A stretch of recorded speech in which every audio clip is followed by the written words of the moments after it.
All right, thanks for staying with us here at Midday. Veterinarian David Graff joins us now to take your questions. Let's go ahead and get right to the guest you brought with you today. Our guest is Holly. Holly's from the Cedar Rapids Animal Control. She's about 2 years old, I think. She had a litter of kittens, and she was brought in, and they spayed her. And the Cedar Rapids Animal Control is having a Valentine's Day special. It starts tomorrow, goes through Saturday.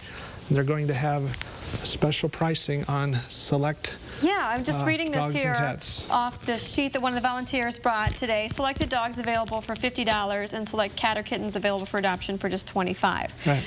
And she's one of them. So it's a really good deal. Again, $25 for some cats and kittens and $50 for some dogs.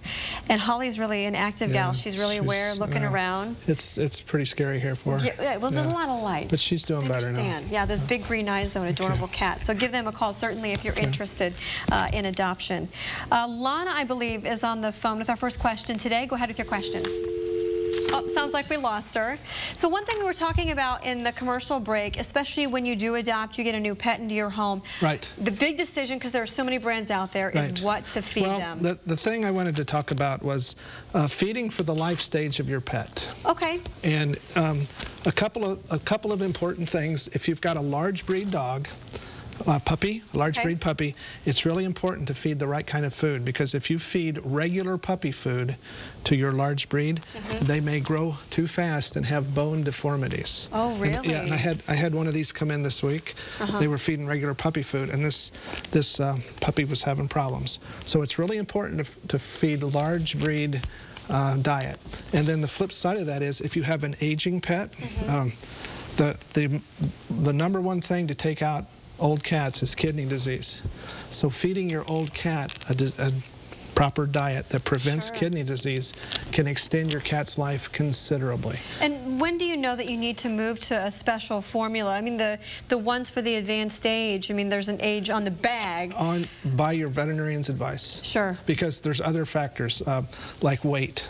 It's very common that we have old kitties that are overweight, and we have old kitties that are thin, and it makes a very big difference on what they're fed.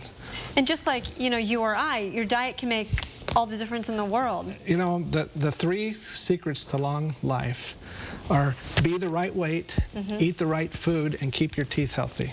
Okay. Right, and that applies for people and pets too. Beyond the style of the food that you buy, whether it's for, you know, the age group or what have you, what are some of the things you need to watch for on the food labels, the bag labels? You know, there's laws as to what they have to put on the label, and you can't go by that.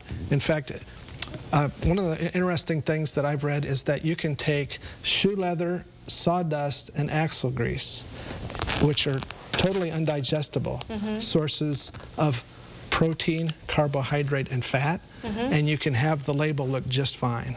Okay, with the right amounts of protein and carbohydrate and fat. And so you have to be real careful. And so I advise people to talk to their veterinarian about the best diet for your pet. Sure. Well, thank you so much for all that information. That's really great. Food is so important for your pets. And again, if you're... Holly needs a home. Holly needs a home. Again, that special going on at Cedar Rapids Animal Control. Give them a call if you're interested. Thank you so much for coming in today. And coming up tomorrow, our financial expert will be here. Stay with us.